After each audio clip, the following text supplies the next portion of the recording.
can political comics still attract readers in today's market? In the end, what matters, I think, is making money, not only propaganda. The question isn't necessarily, does everyone want this? The question is, does a large enough audience want this? But it doesn't look very good right now.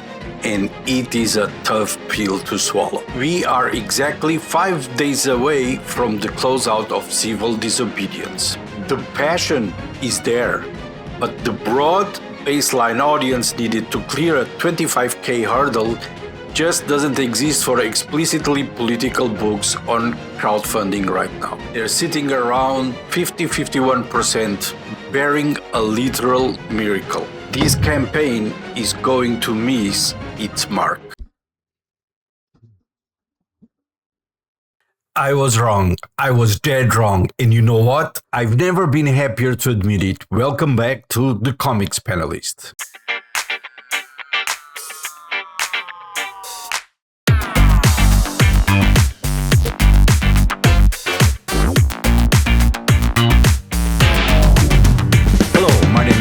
And this is Before Panels. If you watch my latest video, you know we were looking at the KickStarter campaign for Civil Disobedience, a massive 150-page political and activist comics anthology.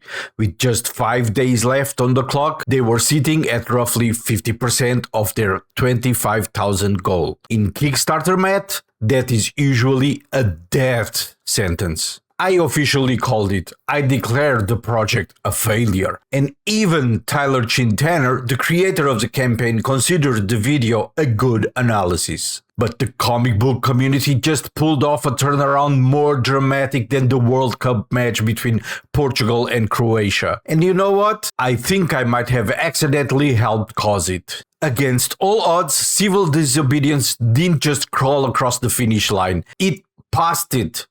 The final hours of the campaign, the backers mobilized it, the creators pushed, and the campaign completely funded. Now, how does a project double its funding in less than a week? Part of it's the high-stake psychology of all or nothing on crowdfunding. But I genuinely believe that my last video calling the project failure helped rally the troops. Sometimes the best way to get the community to move is to tell them that they're losing. When I put out that video declaring the project dead in the water, it injected a renewed energy into the conversation. And this brings us back to the question I asked in my very first video on this channel.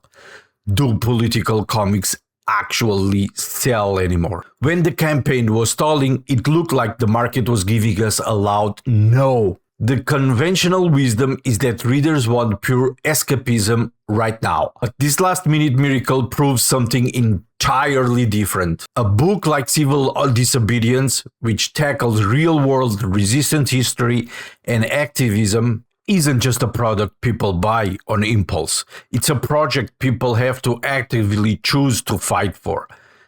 The demand is there, but it requires a community willing to storm the gates in the final hours to prove it. It surprised the skeptics, it probably surprised the algorithm, and it might have even given the creators a few gray hairs. Huge congratulations to Tyler and Wendy Tanner, A Wave Blue World, and the entire creative team behind this anthology. They defied the odds, they shocked the industry, they definitely proved my predictions wrong. You're welcome for the reverse jinx, by the way. This is exactly why I love tracking indie comics. The market isn't dictated by corporate boardrooms, it's dictated by us. The backers decide this book needs to exist, and they made it happen. A huge congratulations to the entire team behind Civil Disobedience.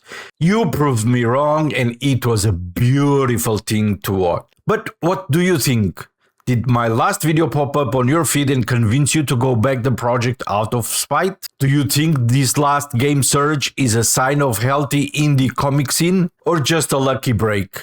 Let me know in the comments below. If you enjoyed this trilogy of video tracking the wild ride of this campaign, hit that subscribe button and let's keep talking comics. And until next video, keep reading and supporting indie comics as they are a treasure trove of creativity and storytelling. I'm your host Nimesh, and this is the Comics Panelist. See ya in the next one.